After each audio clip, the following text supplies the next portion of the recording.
Daphne came home drunk on the night she looked me straight in the face and pretended I was a stranger. I heard her key scrape at the lock a little after 1 in the morning, when the apartment had gone blue with city light, and the radiator had started knocking softly against the wall. I was already awake. I had been awake for hours, lying on my side beneath a quilt my mother had sewn before I moved to Halston, staring at the chair where Daphne's silver jacket hung over the back like proof that she had been real in this room, even if she had erased me everywhere else. The lock clicked. The door opened with too much confidence and not enough control. Daphne stumbled once in the narrow entryway, caught herself against the shoe cabinet, and laughed under her breath, like the cabinet had betrayed her personally. It was a quiet laugh, raw at the edges, nothing like the brilliant sound she gave rooms full of people when she wanted everyone to believe she belonged to them. I closed my eyes before she reached my door. It did not help. "Nell?" she whispered from the hallway. My name in her voice had always been a dangerous thing. In public, she said it rarely, if at all. In the studio, she made it sound like any other name on the critique schedule.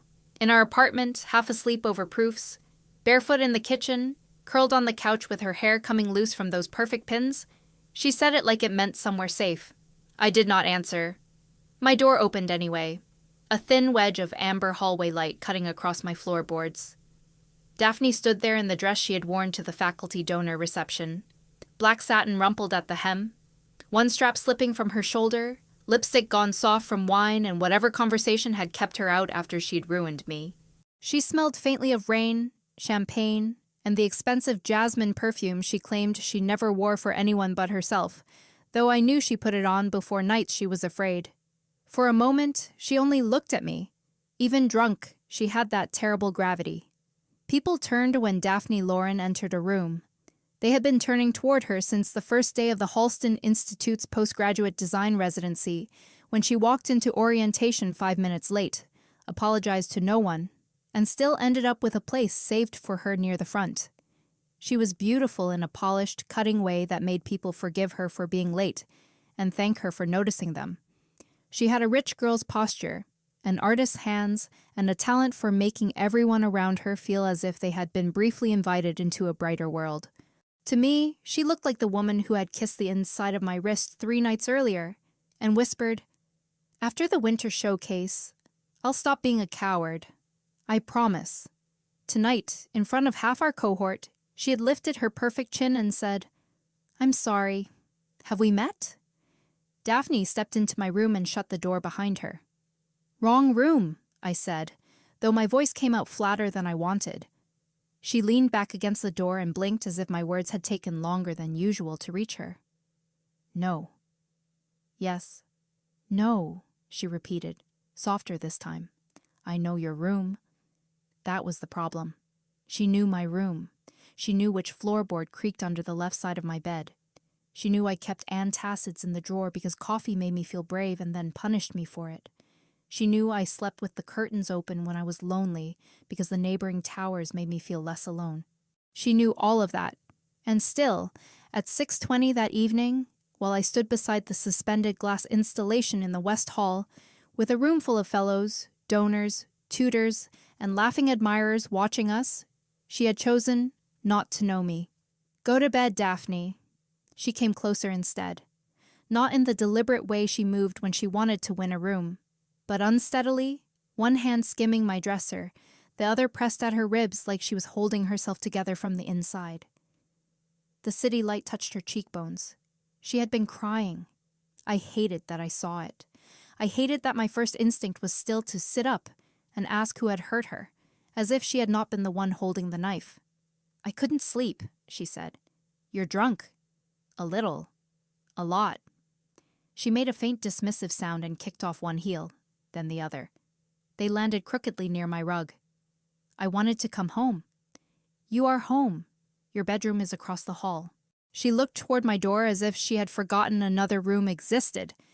Then she looked back at my bed, at the empty space beside me that she had occupied more times than she had ever admitted in daylight. She had never stayed the whole night at first.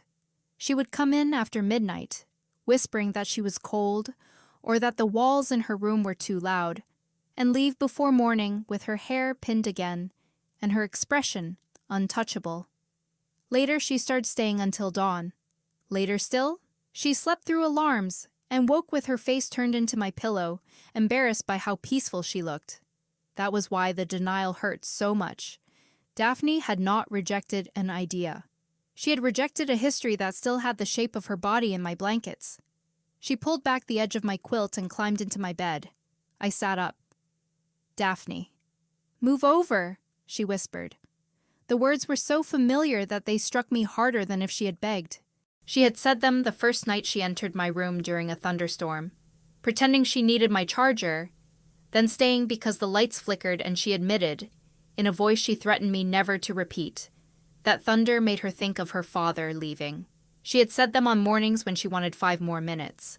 She had said them after her first fellowship interview, when she had come back pale and shaking and crawled under my blanket with her shoes still on, because she could not let anyone else see how badly she wanted approval. Move over had meant I want comfort, but don't make me ask for it. Tonight, it sounded like she believed she could still come to me without answering for what she had done. I caught her wrist before she settled fully against me, not tightly, just enough to stop her. Her eyes lowered to my hand, then lifted to my face. She looked confused first, then wounded, as if the boundary had surprised her more than her own cruelty. "You can sleep here if you need to," I said, "but I'm not pretending tonight didn't happen." Her mouth moved around words she could not quite find. "Nell, You're drunk. We are not having this conversation drunk." I didn't mean it. I almost laughed. A small, broken sound escaped before I could stop it. Which part? Her face crumpled in a way she would have hated anyone else seeing. "Please don't look at me like that." "Like what?" "Like you've finally seen me clearly." I released her wrist and got out of bed. The floor was cold beneath my bare feet. Daphne reached for me, missed, and closed her hand around the quilt instead. The silver ring she wore on her middle finger, the one with the moonstone she spun when anxious, glinted in the dark. I had kissed that ring once while we were sitting on the roof, and she had gone so still I thought I had offended her. Then she had taken my face in both hands and kissed me like she was done hiding from herself. Only from everyone else, apparently. I took the spare blanket from the closet and laid it over the far side of the bed. "Sleep," I said. "Where are you going?" "The couch." "No." She pushed herself up too quickly, swayed, and reached for the headboard. "Nell, don't. I'm not sleeping beside you while you smell like champagne and regret. I know I hurt you. You humiliated me." She flinched. The word did not feel strong enough, but it did make something land. Her shoulders folded inward, and for one brief second Daphne Lorren, Halston's adored queen of every class and every corridor, the woman every tutor quoted and every donor requested by name, looked 26 and terrified in my room. "I panicked," she said. "I know. You don't know why. I know enough." She shook her head, tears gathering again, but I lifted a hand before she could make a confession that morning would poison or blur. "Tomorrow," I said. "If you remember, if you mean it sober. Tomorrow." Daphne stared at me with damp, furious eyes, as if my refusal to save her from herself was the cruelest thing I had ever done. Then the fight drained out of her all at once. She sank back onto my pillow and turned her face away. I stood there longer than I should have. Long enough to notice the goosebumps along her bare arm. Long enough to hate myself for pulling the blanket over her shoulder. Long enough for her fingers to catch mine briefly, where I tucked the fabric around her. "Don't disappear," she whispered. I should have said, "You disappeared me first." Instead, because I was still the kind of person who became gentler when injured, I said, "Sleep, Daphne." Then I left my own room and lay awake on the couch until morning, listening to her breathe through the wall and remembering the exact expression on her face when she chose not to know me. It had happened in the West Hall beneath a sculpture made of suspended mirror shards, which felt unnecessarily poetic in retrospect. The whole residency had gathered there for the partner announcements, because the hall was dramatic, and the institute director liked drama when donors were present to applaud it. Halston called us fellows, but most of us still felt like students with rent problems and better shoes than budgets. We were adults, yes, all postgraduate artists and designers and architects in our mid-20s, but the place had its own social weather, and Daphne was the sun everyone pretended not to orbit. I had been assigned to the materials lab as an adaptive textile designer. My work was quiet, practical, often touched by people who never noticed it. Fabric that changed density for mobility garments, light responsive thread, seams that did not irritate scar tissue. Daphne made installations that swallowed entire rooms. Her thesis proposal involved reflective architecture and loneliness, though she presented it with the kind of confidence that made loneliness sound like a luxury product. People called her brilliant because she was. They called her difficult because she did not flatter mediocrity. They called her untouchable because she worked very hard to be. We had become roommates by administrative error. At least that was what housing called it when two fellows who had requested single studios were placed in a 2-bedroom apartment above the old printmaking annex. Daphne arrived with 3 black suitcases and a lamp too elegant for the building. I arrived with 2 duffel bags, a box of fabric samples, and the unreasonable hope that if I worked hard enough, nobody would notice I had come from a county scholarship and not a family name. For the first month, we barely spoke. Daphne corrected my coffee measurements once with the severity of a judge. I labeled every shelf in the fridge because I had learned in shared housing that resentment grew fastest around missing yogurt. She ignored the labels and then replaced anything she used with something better, more expensive, often absurdly specific. I hated her for making generosity feel like conquest. She hated me for thanking her like a customer. Then I got sick during midterm critiques. Nothing romantic at first, just a fever, a failed attempt to solder conductive thread with shaking hands, and Daphne finding me on the studio floor at midnight because she had forgotten her sketchbook. She did not fuss. She turned off the machine, called a car, took me home, and sat on the bathroom floor while I threw up from fever and embarrassment. "Don't tell anyone," I rasped, "that you have organs? I'll try to preserve the illusion." I laughed so unexpectedly that it hurt. She made soup the next day from a recipe she claimed was impossible to ruin, then ruined it. I ate it anyway. After that, the apartment changed in small ways.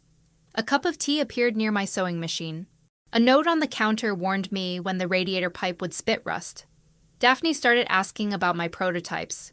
I started telling her when her models looked impressive, but emotionally dishonest. She threw a pencil at me once. It bounced off the table.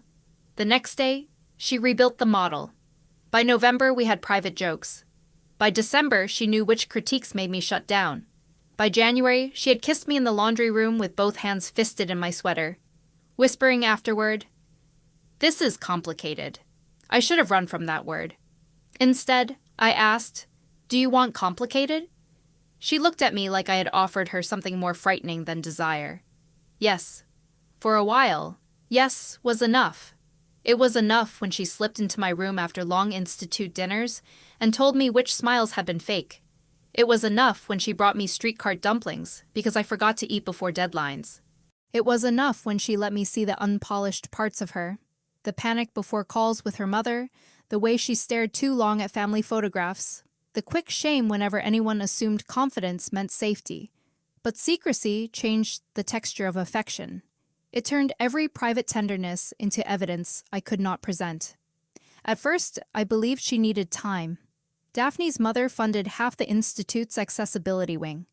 Daphne's friends were collectors' daughters, gallery assistants, people whose casual parties shaped opportunities. She had grown up being watched and evaluated. I told myself patience was compassion. Then patience started to feel like I was helping her hide the body, and the body was me. The day of the partner announcements, we had woken in the same bed. Daphne had stayed over because rain hammered the windows all night, and the heating failed in her room. That was her excuse. I knew because she delivered it before I could ask.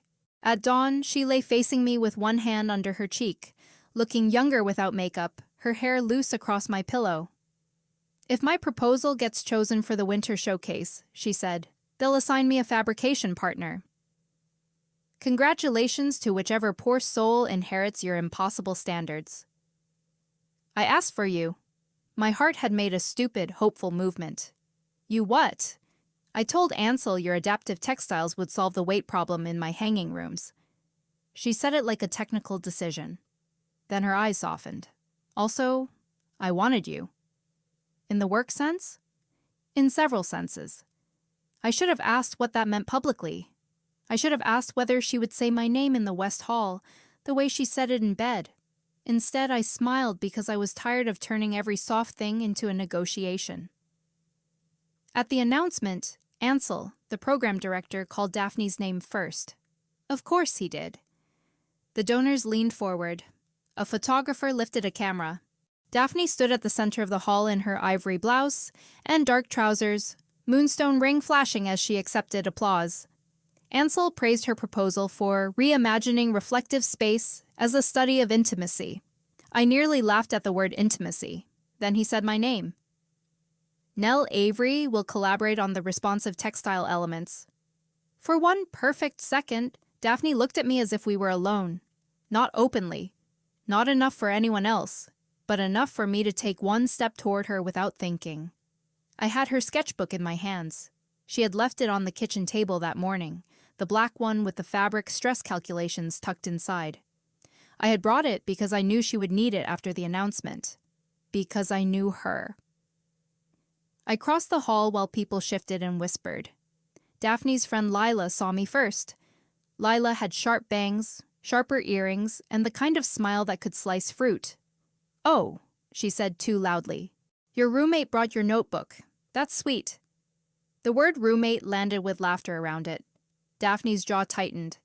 I saw the fear before the cruelty. That was the worst part. I saw the exact moment she weighed me against the room and chose the room. I held out the sketchbook. "You forgot this at home." Lila's eyebrows rose. At home? A donor's wife looked between us with sudden interest. Someone behind me murmured, "I didn't know they were close." Daphne looked at my hand, then at my face. Her expression smoothed into the polished calm everyone trusted. "I'm sorry," she said. "Have we met?" The hall went thin and sharp around me. For half a second, no one laughed because they were waiting to understand the joke. Then Lila did laugh, bright and relieved, and a few others joined her because social rooms love permission. Daphne took the sketchbook from me as if I were staff delivering a package.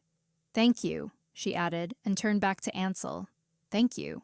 Not my name, not even roommate. I stood there holding nothing. I could have exposed her. I could have said, "You knew me at 6 this morning when your knee was between mine and you asked me not to get up yet." I could have watched her face collapse and dragged her down with me. Instead, I nodded once, because humiliation had made me formal, and walked out beneath 100 small reflections of myself, breaking in the mirrored sculpture overhead. That was the last public version of me Daphne got to wound without consequence. Morning arrived pale and unforgiving. I had slept maybe 20 minutes. My neck hurt from the couch. The apartment smelled faintly of Daphne's perfume, and the toast I burned because I forgot I was making it. When she appeared in the kitchen doorway, wearing my gray sweatshirt, and a look of terrible sobriety, I was scraping black crumbs into the sink. She touched the doorframe. "Nell." "No." Her fingers tightened against the wood. I turned off the tap. "Not like that. Not soft. Not like you're already forgiven because you said my name carefully." She swallowed. "I remember." "Good. I remember enough." "Do you remember asking to sleep in my bed after pretending you didn't know me?" Color rose beneath her skin, quick and ashamed. "Yes." I waited. It was strange how much discipline it took not to help her. I had helped Daphne explain herself for months. I had filled in fear where she left silence. I had translated distance into caution, secrecy into timing, avoidance into protection. I was done doing emotional labor for the person who had made me invisible. She stepped into the kitchen, but stopped before coming too close. That, at least, she understood. I was wrong. Yes. I panicked when Lila said home. There were donors there, and my mother's assistant was by the archway, and Ansel had just announced the project. I thought, no. I pressed my palms against the counter. If you finish that sentence by explaining the room to me, I'm going to leave. Her mouth closed. I was in the room too, I said. I know who was there. I know what it cost you to be seen with me. What I didn't know was how quickly you could decide I was worth less. Daphne looked down. The old me would have rushed to soften that. The new me stood in the kitchen with burned toast between us and let the sentence exist. "I didn't decide that," she said. "You performed it." Her eyes lifted then, startled by the precision.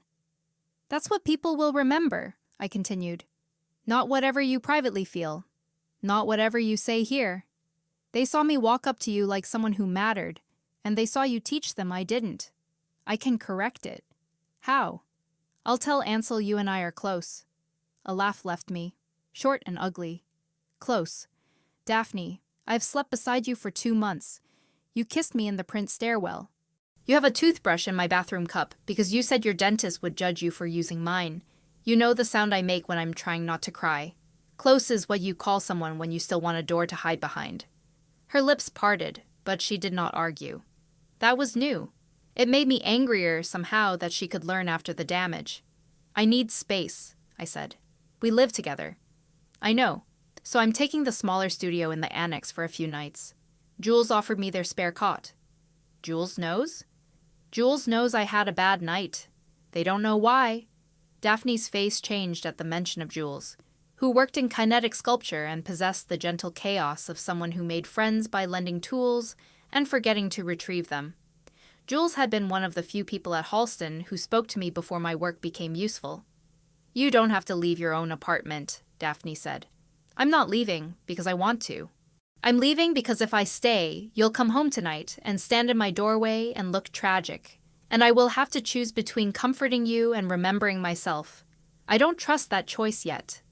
She looked as if I had struck something more private than pride. "What do you want me to do?" "For once?" "Figure that out without making me coach you." I walked past her to my room. The bed was unmade from her sleep. My pillow still held the impression of her cheek. I changed the sheets with brisk, furious movements, packed 3 days of clothes, my laptop, and the prototype gloves I needed for the joint project. When I came out, Daphne stood exactly where I had left her. "I'll still do the fabrication work," I said. "I won't let your cowardice ruin my fellowship." "I don't want you to call it that." "I don't care." Her eyes darkened. Not with anger exactly, with recognition. "Will you answer if I text?" "For project logistics." "Nell." I hated that I almost stopped. She said, "I don't know how to be brave in the room." I turned at the door, bag strap digging into my shoulder. "Then stop asking me to love you only in the places where you already are." Jules lived in a former storage space behind the metal shop with exposed pipes, 3 plants named after minor saints, and a habit of sleeping through alarms unless one involved free pastries. They did not ask questions when I arrived. They looked at my face, handed me a mug that said, "Structural integrity is a myth," and cleared a space beside a half-built mobile. "I have exactly 2 rules," Jules said. "Don't trip over the steel rods, and don't pretend you're fine because it makes my left eye twitch." I'm not fine. Excellent. Emotional honesty. Terrible circumstances. Will survive.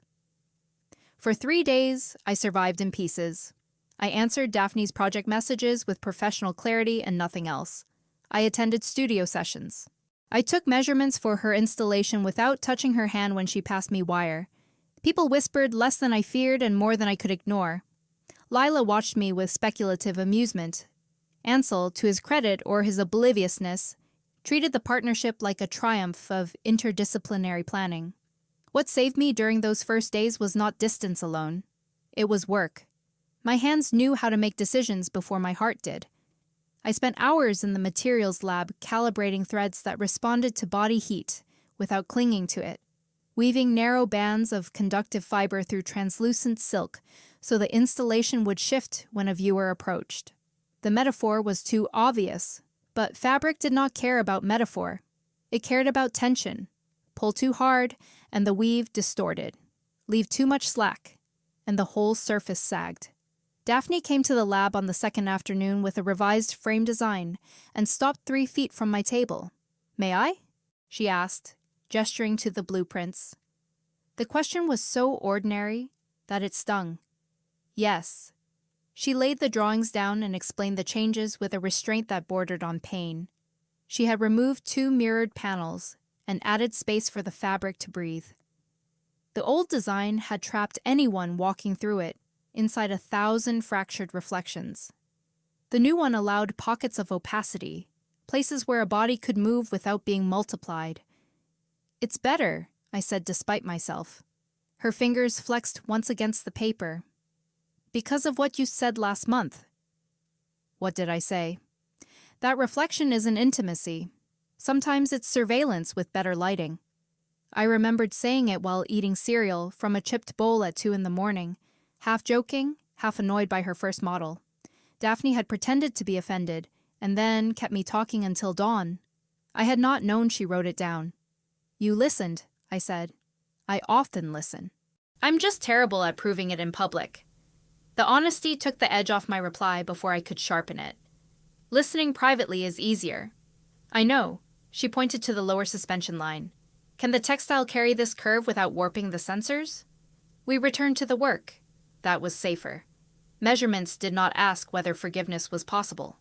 Load-bearing cables did not demand clarity before breakfast. Yet even in the work, something had shifted. Daphne no longer reached across me without asking. She no longer corrected my notes with that intimate arrogance I had once secretly enjoyed. When a first-year assistant wandered in and asked whether I was helping Daphne with the pretty part, Daphne's voice cut across the lab before mine could. "Nell is responsible for the responsive system," she said. "I'm adjusting my frame to accommodate her work." The assistant flushed. "Sorry, I didn't mean..." "Then mean more carefully." I stared at the sensor strip because looking at Daphne would have given away too much. It was not enough. It was not nothing either. That was the problem with change. It did not arrive wearing a label that told you whether to trust it.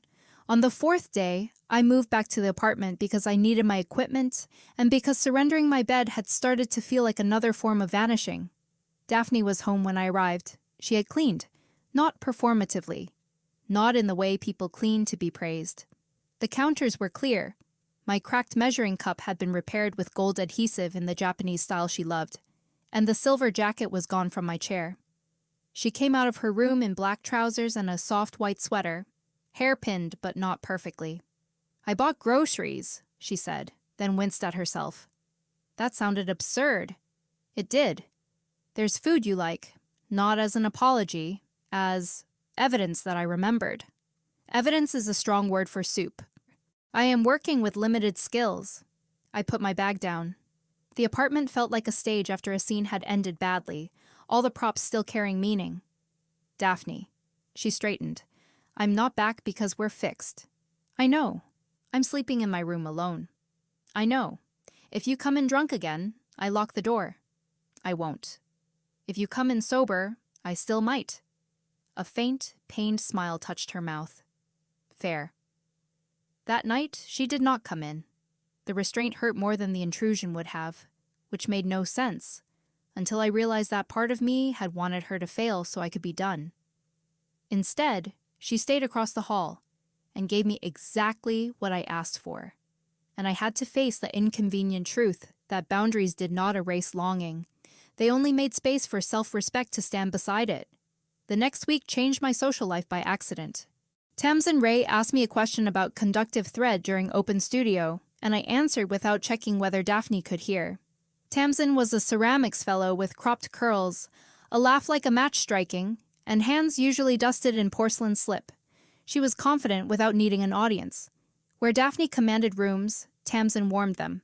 She had noticed my work before, apparently.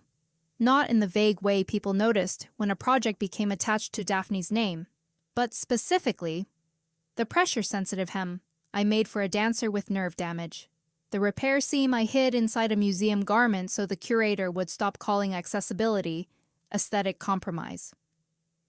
"I like the way you told Ansel his question was lazy," Tamsin said. I blinked. "That was not my exact wording."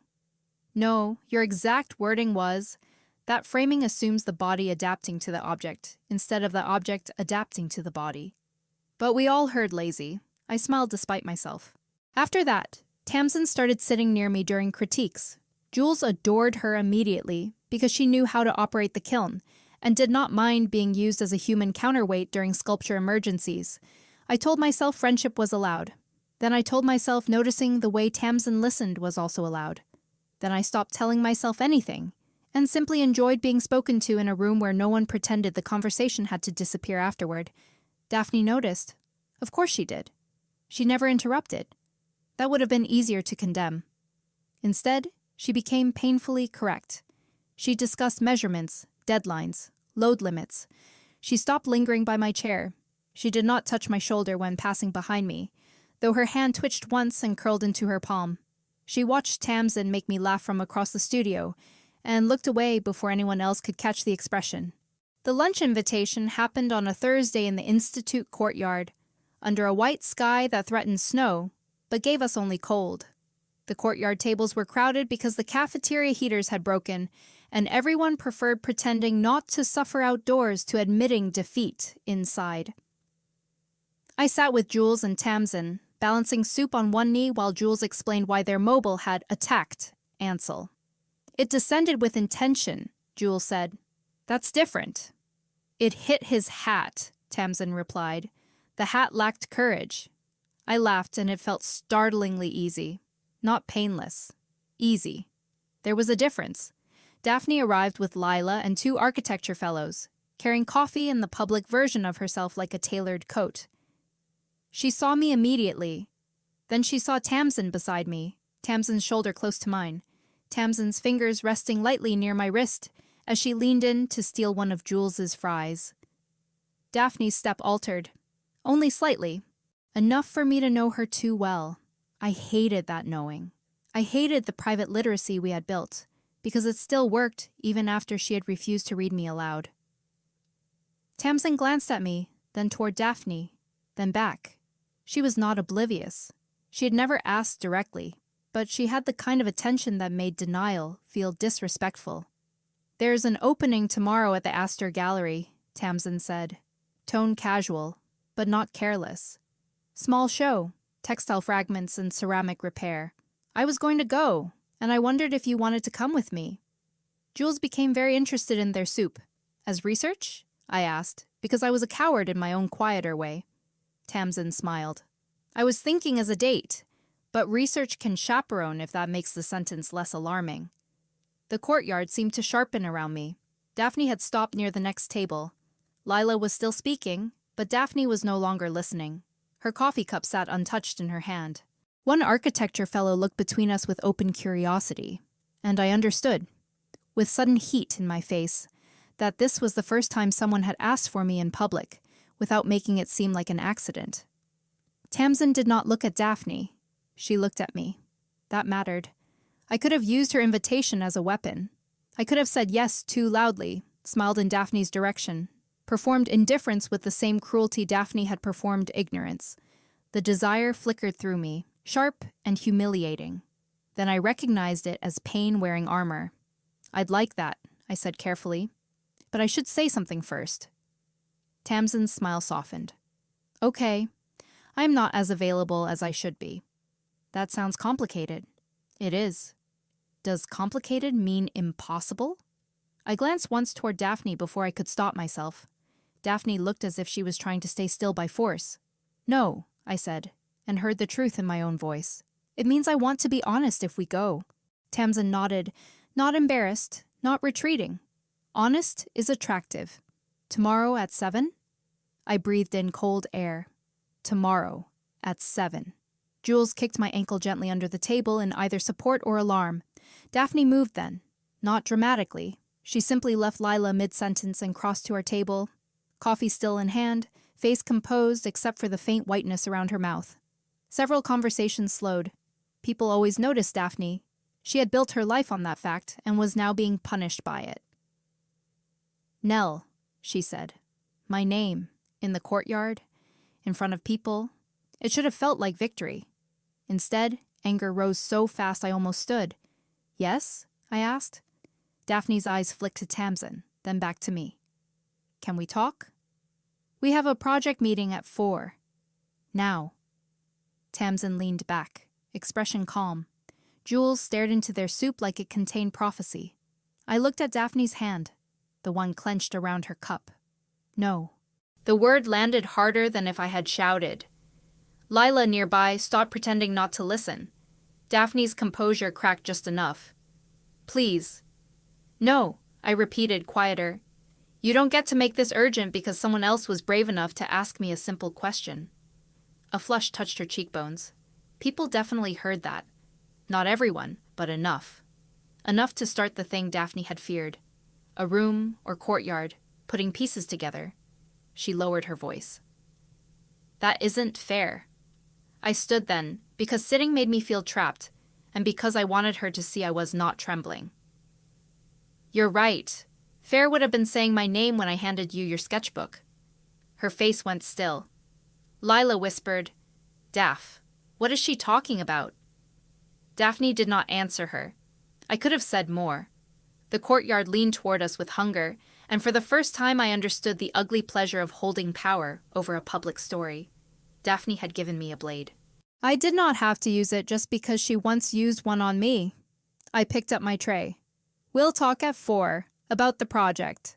I left with Jules, not because I needed escorting, but because Jules muttered, absolutely not letting you walk past the sculpture courtyard alone after that cinematic nonsense, and followed me with their soup. Behind me, Daphne finally spoke to Lila. I did not hear every word, but I heard enough. I was wrong, she said. Nell and I know each other very well. It was not a confession. It was not enough. But it was public, and it had cost her the clean fiction. By evening, the rumor had grown legs, bought shoes, and walked through every studio. Some versions said Daphne and I had been secretly fighting because she stole my research. Some said I had confessed my love in the West Hall, and Daphne rejected me brutally. Some said Tamsin had challenged Daphne to a duel, which Jules claimed was their favorite and refused to correct. The truth remained between Daphne and me, too private to offer gossip, and too wounded to protect. At 4, I went to the installation room with my notebook, my laptop, and my newly sharpened boundaries. Daphne was already there, standing beneath the unfinished frame of her reflective chamber. The structure hung in pieces from the ceiling grid, skeletal and strange, each panel waiting for my fabric to soften the metal glare. Without the textiles, the installation was all reflection and no mercy. That seemed fitting. She did not start with the project. I shouldn't have approached you at lunch, she said. No, you shouldn't have. I heard Tamsin ask you out and something in me. She stopped, jaw tightening. No, that sounds like an excuse. I was jealous. I let jealousy do what fear wouldn't. Say my name. Her eyes closed briefly. Yes. I set my notebook on the work table. That's not romantic to me, Daphne. I know. Do you? Because for a second, I almost felt relieved, and then I realized I was being rewarded for becoming desirable to someone else. That is not the same as being valued. She looked at me for a long moment, and this time, the looking did not feel like performance.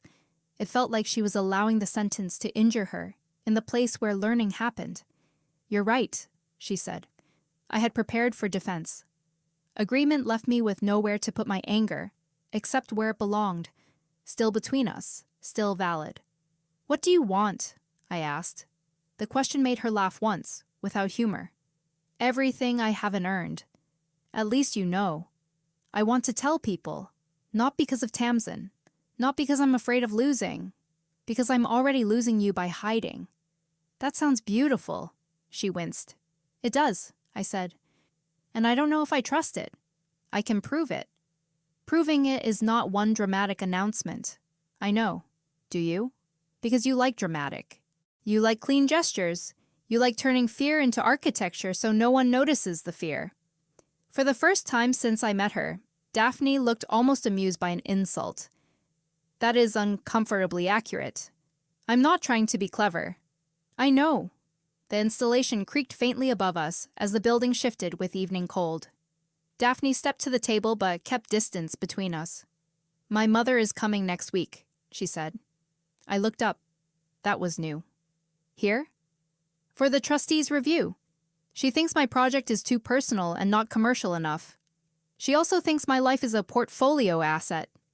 I said nothing. Daphne drew her thumb over the moonstone ring. When I panicked in the West Hall, part of it was Lila. Part was the donors.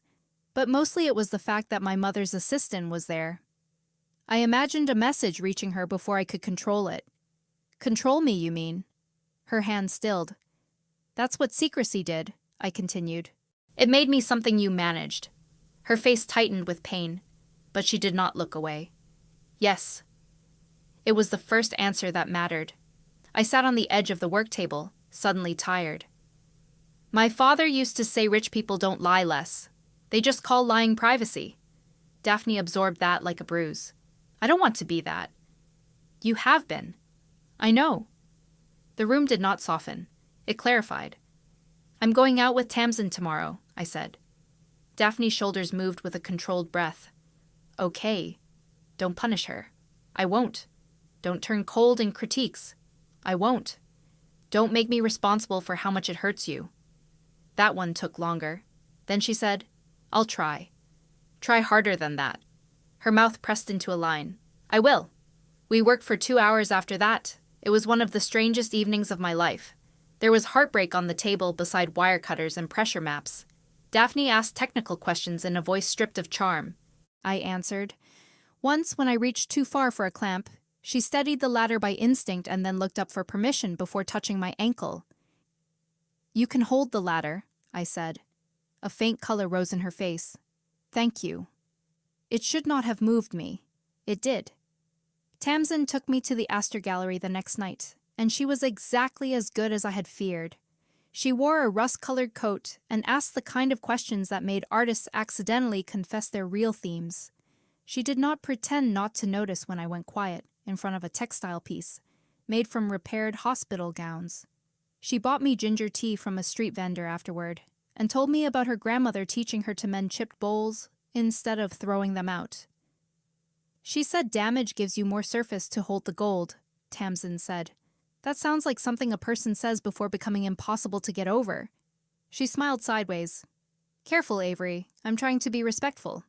I noticed. Is it annoying? No, it's unfamiliar. We walked along the river where the city lights broke across black water. Tamsin did not reach for my hand, though once her knuckles brushed mine and stayed close enough that I could have chosen. That was the gift of the whole evening. Choice. Nothing hidden, nothing demanded. She made me laugh twice. Not because I forgot Daphne, but because I remembered myself around someone else. Near the subway entrance, Tamsin stopped. Can I ask the complicated question? You've earned one. Are you in love with her? Cold air moved between us. I could have lied gently. Tamsin deserved better. Yes, I said. But I'm not sure love is enough reason to go back. Good. That surprised me. Good? If you'd said love solved it, I would worry about you.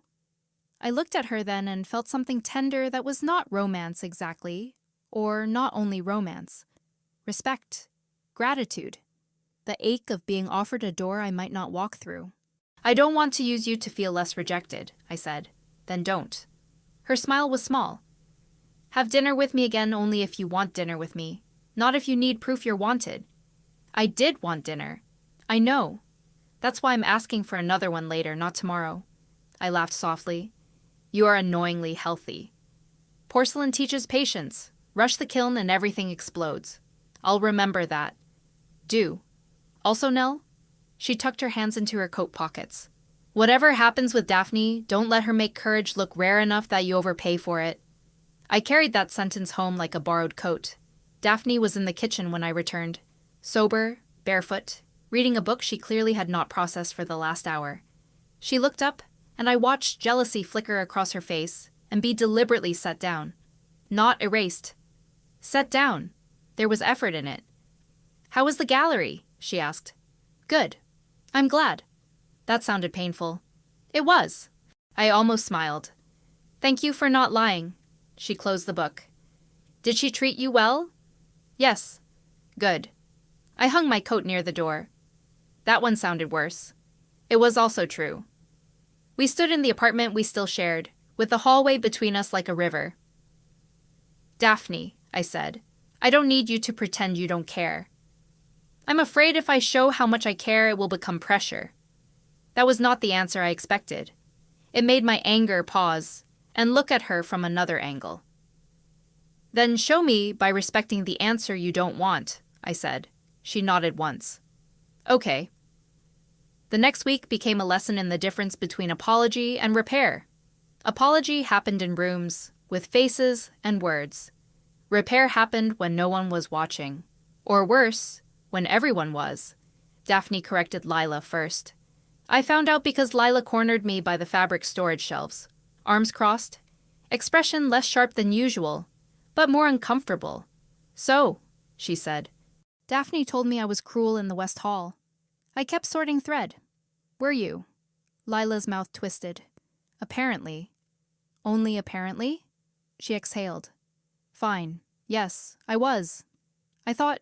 She stopped, annoyed by sincerity. I thought you were another person trying to attach yourself to Daphne. People do that.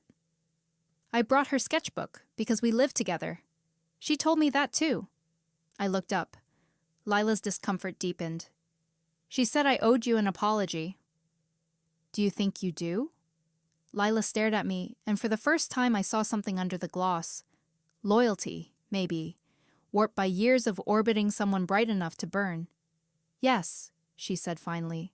I'm sorry. It was not warm. It was not transformative. But it was an apology delivered without Daphne present to reward it, and that counted. Later, Ansel emailed the donor review schedule and listed me as Daphne's technical support. Before I could decide whether to rage or laugh, a second email arrived. Daphne had replied all. Nell Avery is my co-creator on the adaptive textile system, and should be credited as such in all review materials. Please update the schedule and wall text accordingly. No flourish, no confession. A public correction of a professional erasure. I read it 3 times. Then I closed my laptop and went to the roof, because I did not want Daphne to see how much it mattered before I knew what to do with that. She found me there 15 minutes later anyway. Halston's roof was technically off-limits, which meant everyone used it with the respect people reserve for beloved crimes. The wind lifted loose strands of her hair. She stayed near the door. I'm not here to ask if the email was enough, she said. Good. It wasn't. I know. But it mattered. Her face shifted before she controlled it. I leaned against the low brick wall. Below us, the city moved in patient grids. Thank you. You shouldn't have to thank me for accurate credit. No. But I can acknowledge repair without canceling harm. Daphne looked at me as if that sentence had given her permission to breathe. I don't know how you do that. I'm learning because I have to. She came closer, stopping a careful arm's length away. The city wind carried no perfume tonight, only wool and cold. My mother asked if there was a personal issue affecting the project, she said. What did you tell her? That there was a personal truth affecting it. I looked at her. She asked if I was being dramatic. Were you? Probably, but accurately. Despite myself, I laughed. Daphne's eyes warmed. It was brief, and it hurt. Trustees' review is Friday, she said. There will be donors, fellows, my mother, half the faculty, and whoever Lila texts. Terrifying guest list. I'm going to introduce you as my partner on the work. You should. I am. And if you allow it, I'm going to stop avoiding the other truth. The roof seemed to tilt under my feet. Daphne continued before I could answer.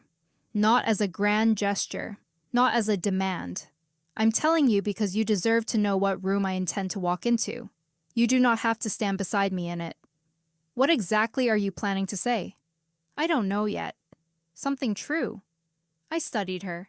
Daphne, without rehearsed language, looked almost naked. If you do it for me, I'll hate it, I said. She nodded. Then I'll do it for myself. Because I hate who I become when I hide. There it was.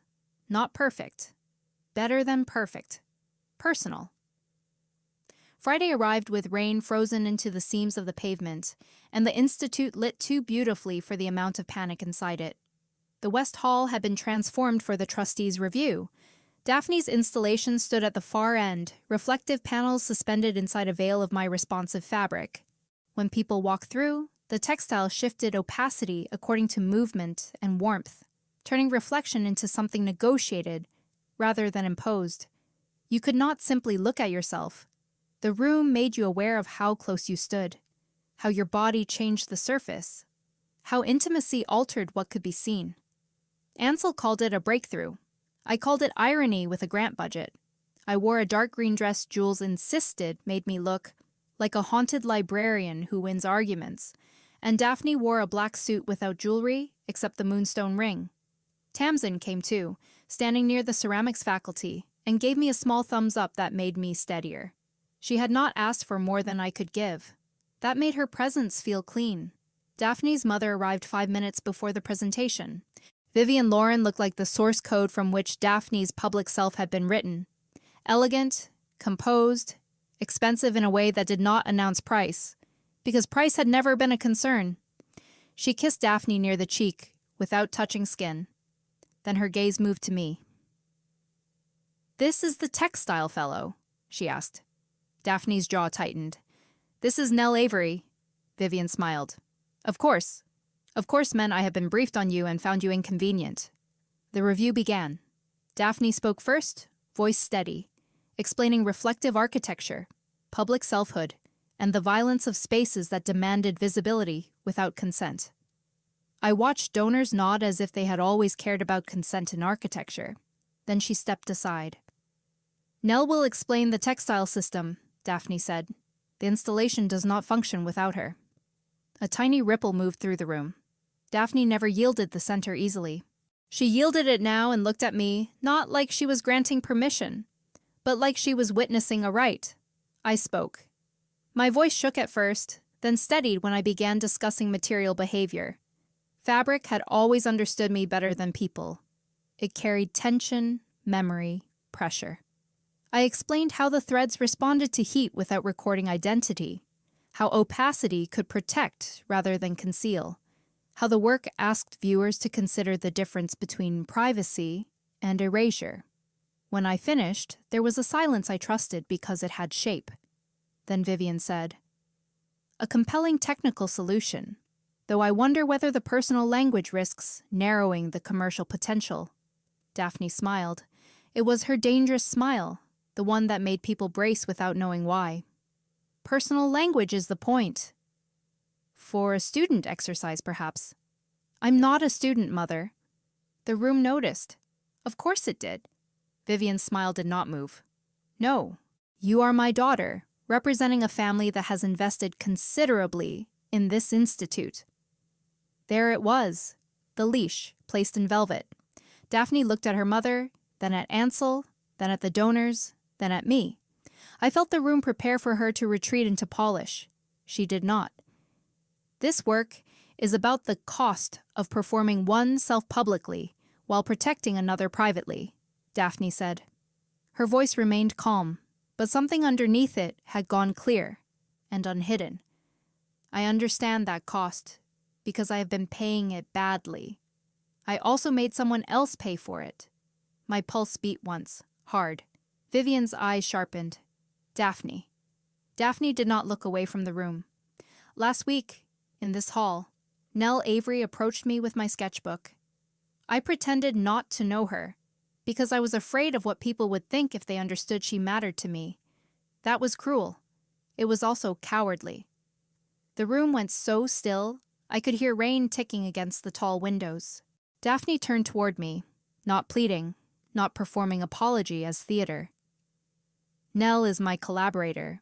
She is my roommate. She is the woman I have cared for privately and failed publicly. She owes me nothing for saying this now. I should have said it before." It was not a fairy tale confession. It was uncomfortable. It cost her. Lila looked stricken. Ansel looked like a man discovering his donor event had become ethically significant. Vivian looked at Daphne as if love were a stain she expected staff to remove. Then Daphne did the thing that mattered most. She stopped looking at me and faced the consequences without asking me to soften them. Vivian spoke first. "This is neither the time nor the venue." Daphne's expression did not move. "That is what I told myself last week." "You are embarrassing yourself."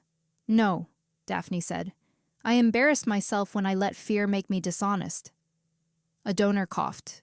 Someone whispered. Tamsin watched me, not Daphne, as if checking whether I was standing by choice. I was, barely, But yes. Vivian's voice lowered. We will discuss this privately. We can, Daphne said. But not if privately means pretending publicly that I said nothing. The presentation did not collapse. That surprised me. It changed. Questions became sharper, more alive.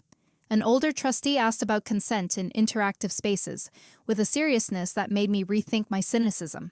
A curator requested a studio visit. Ansel looked both horrified and impressed. Vivian left before the closing remarks. Daphne did not follow her. She stayed for every question. She credited me each time. When someone asked whether the work had romantic origins, she said, "The work is professional. The accountability is personal." I almost smiled at that, because only Daphne could make a boundary sound like legal architecture. Afterward, she found me near the storage corridor where I had gone to breathe. "I'm not asking anything," she said immediately. "You keep starting conversations like you're entering a courtroom." "I feel like I am." "You kind of are." She accepted that with a nod.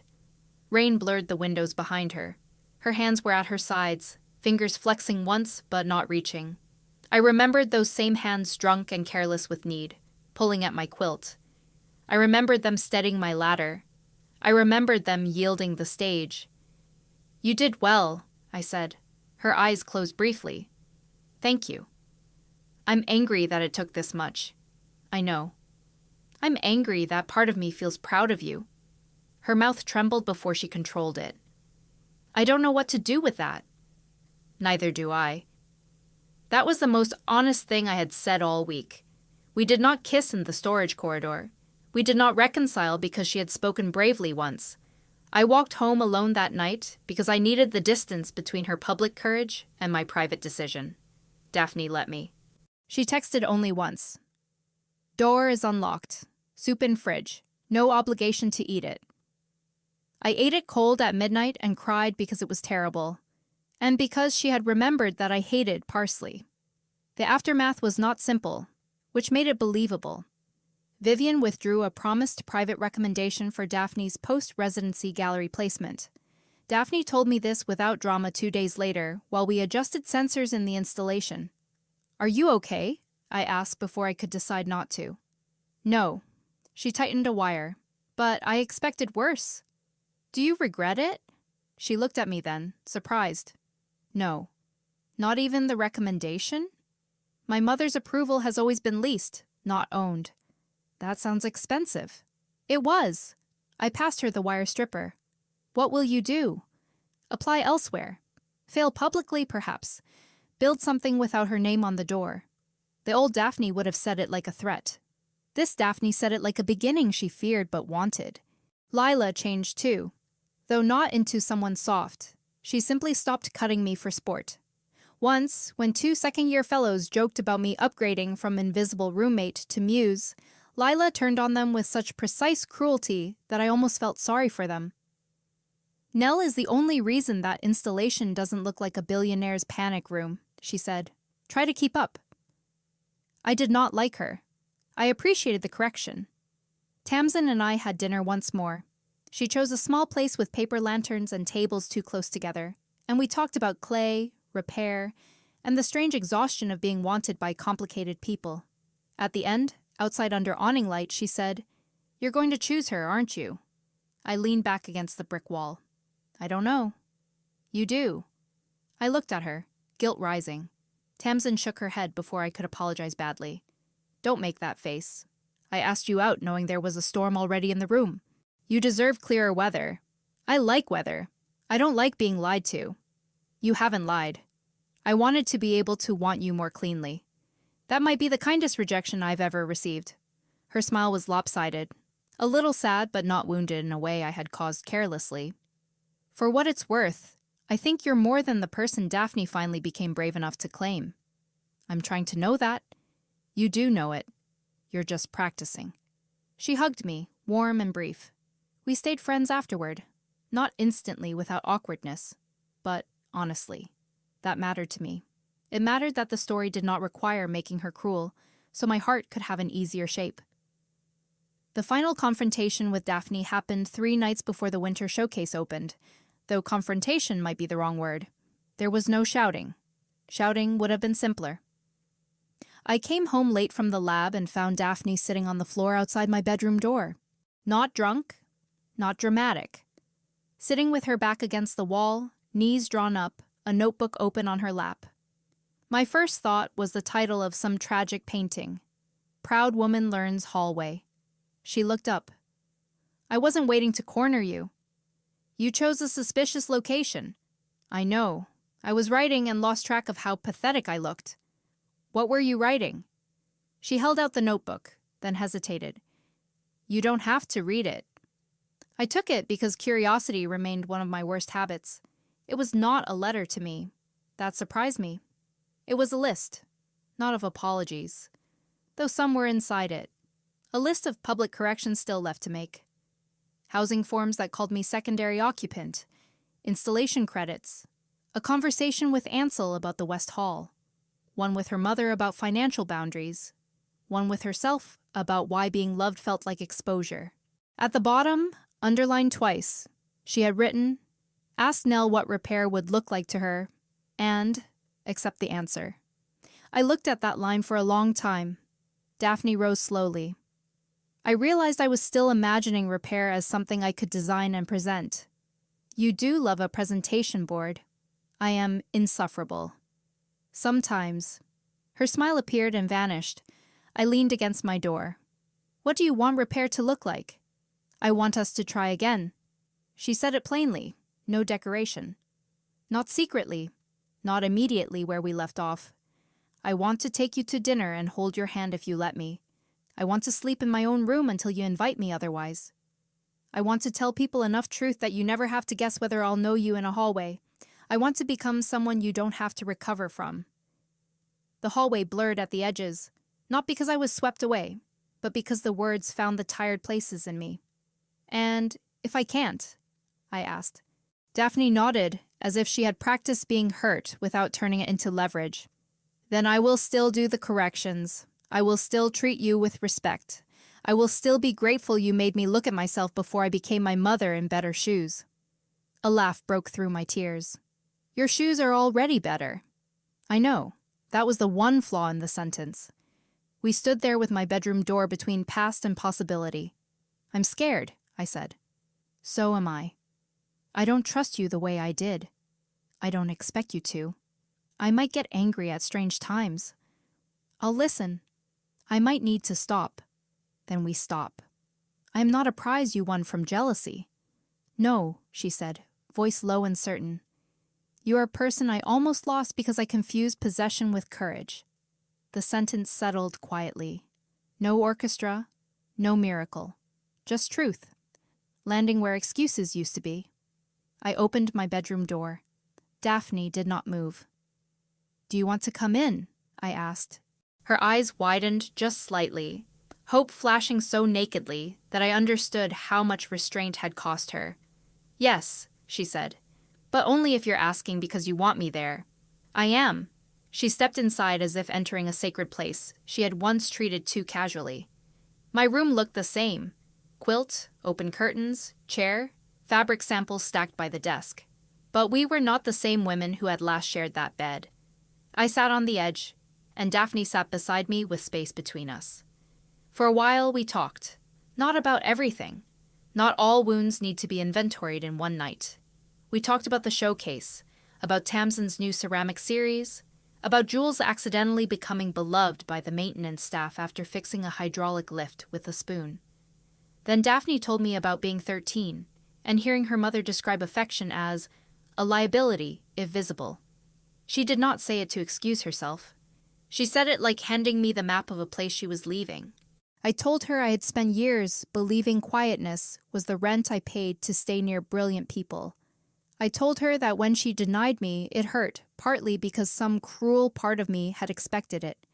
She looked devastated by that, but she did not interrupt with reassurance, designed to make herself feel better. Near dawn, she asked if she could kiss me. The question alone nearly undid me. I said yes. The kiss was not like our earlier kisses, stolen and breathless and edged with the thrill of secrecy. It was slower, sadder, more careful. It carried apology without asking my mouth to accept it. When her hand lifted to my face, She paused until I leaned into it. I loved her then. Not blindly, not helplessly. With my eyes open, which was much more frightening. She slept in her own room afterward. That was how I knew something had truly changed. The winter showcase opened to a crowd large enough to make the Institute smell like wet wool, perfume, and ambition. My name appeared beside Daphne's on the wall text in equal font. Jules took a photograph of it and sent it to me with 17 exclamation points. Tamsin brought her grandmother, who told me the fabric looked like it had manners. Lila wore earrings shaped like knives, and informed me she had threatened 3 people into reading the full artist statement. Daphne stood beside me at the entrance to the installation. Not too close, not far. When Vivian Lorren arrived, the air around us tightened. She looked at the wall text, then at Daphne, then at me. "Miss Avery," she said, "your work has attracted attention." "So has your daughter's," I replied, polite enough to be dangerous. Something like amusement crossed her face. "Indeed." Daphne's hand brushed mine. A question, not a claim. I took it. The gesture was small. No one gasped, no glass shattered. The world did not reorganize around our fingers. But Vivian saw. Ansel saw. Lila definitely saw and pretended to be bored by it. Daphne did not let go. Her mother's gaze dropped to our joined hands. Daphne. Daphne's fingers tightened once, then steadied. "Mother. Is this necessary?" I waited for Daphne to answer because this was not my courage to perform for her. "Yes," Daphne said. "For me." Vivian studied her daughter for a long moment. Then she did something I did not expect. She looked tired. Not defeated, not softened into some sudden maternal warmth, but tired in a human way that made her cruelty seem chosen, rather than mythical. "You always were theatrical," she said.